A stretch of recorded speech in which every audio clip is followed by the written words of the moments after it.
To understand hypoxia, we need to understand the physiology of oxygen. And specifically, we need to understand how oxygen goes from this diatomic molecule of oxygen in the air all the way to the mitochondria. And we're going to try and do that diagrammatically. So, the first thing is that there is oxygen molecules in the air. And it's a diatomic molecule, 2 atoms of oxygen per molecule. So there is oxygen in the air. And the first thing we need to do is we need to get the oxygen down into the airways. So some oxygen will go through the nasal cavities, some will go through the oral cavities, and it will go down the trachea, and that will divide into the right and the left main bronchus.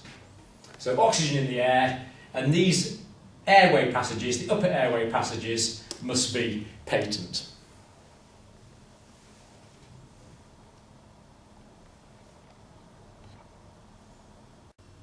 So here we have a cross-section of the head that shows the upper airways rather nicely. So here we've got the cranial cavity here. This little bit here would be the pituitary fossa, where the pituitary gland sits. And these are air-filled sinuses within the bones of the skull. Here we have the nostril here going up there. And these are the nasal cavities. And of course it's vital that all of these airways are patent to allow air into the lower airways. If the upper airways are obstructed, the oxygen chain is blocked at that point and there will be hypoxia. So air will go in through the nasal cavities, and this part at the back here is the pharynx.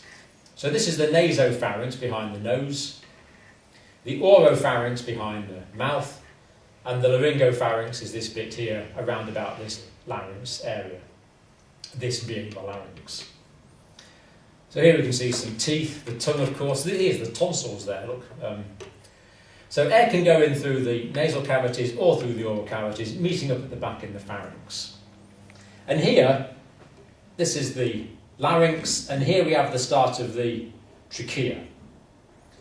And what's interesting is my pen at the moment is in the line of the esophagus. So the esophagus is immediately posterior to the trachea here, which is anterior, and the larynx, which is anterior to the posterior esophagus. But of course what this means is that when we eat, the bolus of food has got to get from the mouth here over the top of the glottis, which is the top of the airway. That opening at the top of the airway is called the glottis. And this is a rather nice model because obviously we don't have pieces of string in human beings, but we do have this flap of tough tissue here, which is the epiglottis. The epiglottis covering the whole, which is the glottis. And during swallowing, food will go from here over the back of the tongue, and the epiglottis will shut. And as the epiglottis shuts, that seals the glottis, which of course is the top of the airways. That means the bolus of food can go from the tongue over the top of the now closed epiglottis directly into the only space left here, which is the esophagus. So during swallowing, the epiglottis will go down, covering the glottis, which is the top of the airway, and the food will go over the top and into the esophagus. And you can see now why the most common cause of choking, which is food going down into the airway, going down here, is people trying to talk and eat at the same time, because this coordination goes wrong. So don't try to talk and eat at the same time, because you're likely to choke. So the first stage is oxygen in the air. The second stage is patent upper airways.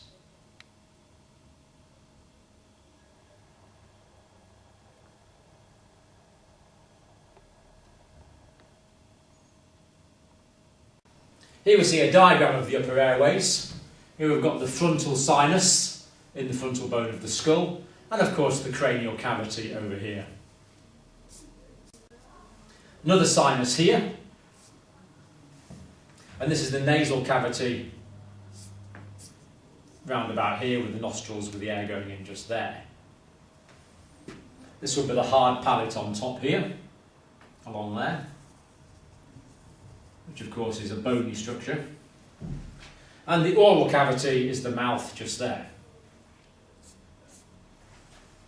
The nasopharynx, this whole bit here of course is the pharynx. The nasopharynx is this top part here. So this would be nasopharynx. Oropharynx is that next bit down here, the back of the mouth. And the laryngopharynx is this bit lower down. Laryngopharynx. Epiglottis, this is the flap of tissue that we looked at, which was rubber in the other model. And of course this flaps down to cover the glottis, which is this area just here. Here's the cartilaginous larynx, the knobbly bit you can feel in the front of your neck, leading on to the main airway, the trachea. And as we see, the esophagus is behind the trachea. This is the esophagus here, which is posterior to the anterior trachea.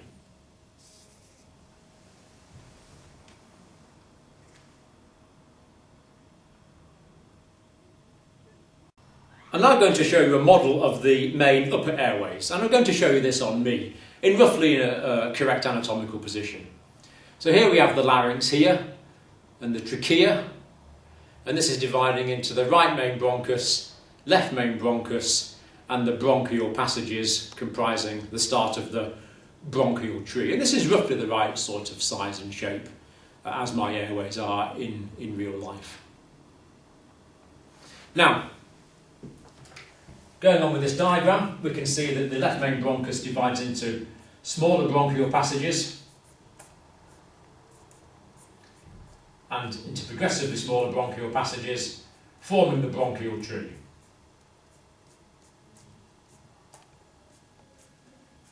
And I just want to show you this in a little more close-up. Now I can see it better now, it's not on me. So here we see the glottis at the top of the airways. This is the thyroid cartilage here. And this is the cricoid cartilage. So thyroid cartilage is the large one. Cricoid cartilage is the first ring of cartilage, and it's a complete ring of cartilage, unlike the other ones which are C-shaped rings of cartilage. And between the thyroid cartilage and the cricoid cartilage is the cricothyroid ligament, just in here. And if you ever needed to do an emergency cricothyroidotomy, that there is the precise place to do it, between the thyroid cartilage and the cricoid cartilage. Then going down we see the rings of cartilage that keep the main trachea open.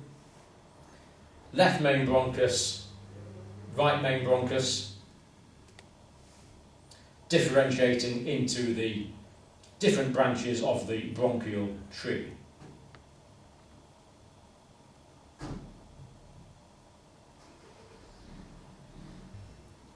This is my diagram of the main bronchial passages. Here we see the trachea with the rings of cartilage that keep the trachea open.